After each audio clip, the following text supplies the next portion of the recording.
What's going on, Cougar fans? Peter Borkowski here on the Cougar Sports Network, bringing you yet another edition of Coaches Weekly. Once again, I'm joined by head coach of CUC Women's Lacrosse, Fran Scott. Coach Scott, welcome back to the show. I'm excited to talk to you today. Thank you. Well, it was a double overtime thriller at Augustana this past Saturday. Your team came out on top. Bryn Beto scored the game-winning goal in that second overtime. Kelly Pietrowski had a career-high 5 goals.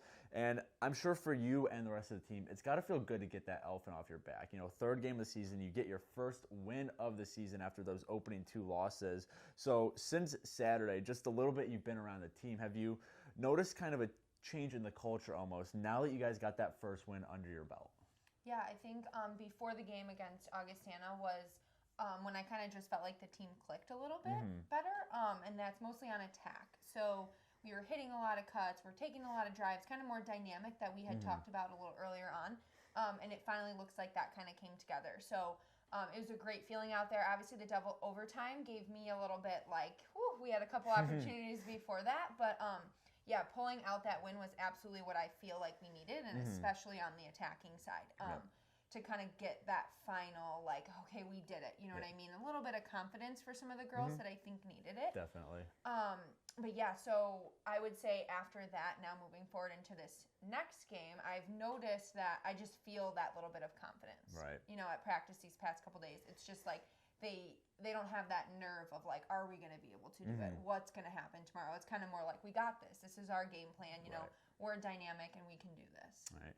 And then for you as coach, what was the biggest difference that you noticed between those first 2 games and then this win over Augustana? You just kind of talked about the attack kind of finding their groove, but maybe speak on that a bit more. But just what really drove this win home for this team Saturday?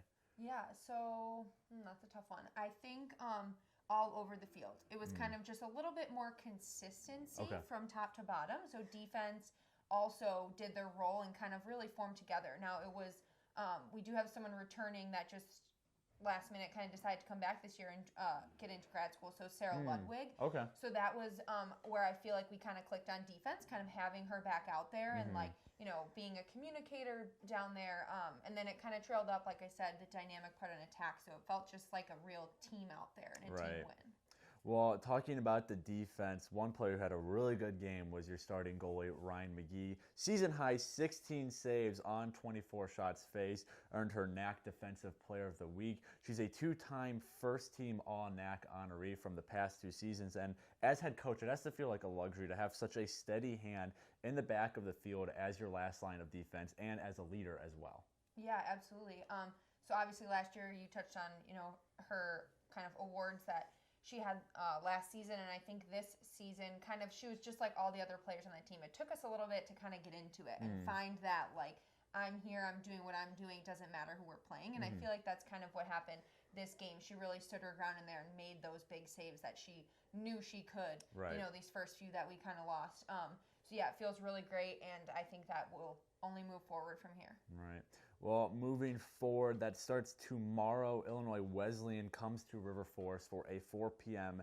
matchup.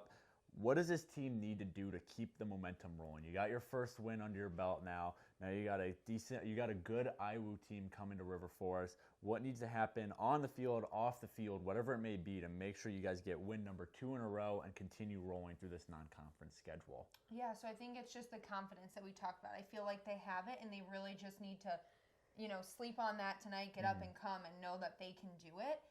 And be consistent. So up and down the whole field. The confidence and consistency is absolutely going to get us a W tomorrow. Well, that game tomorrow is IWU right here in River Forest. That is a 4 p.m. start time. Coverage can be found at our website, cucougars.com. The live stream can be found on our YouTube page, CUC Sports. Coach Scott, thanks again for joining me today. Good luck tomorrow. Hopefully we can get win number 2 in a row. But until next time we talk, this is Peter Borkowski signing off of the Cougar Sports Network and wanting to say, as always, go Cougars.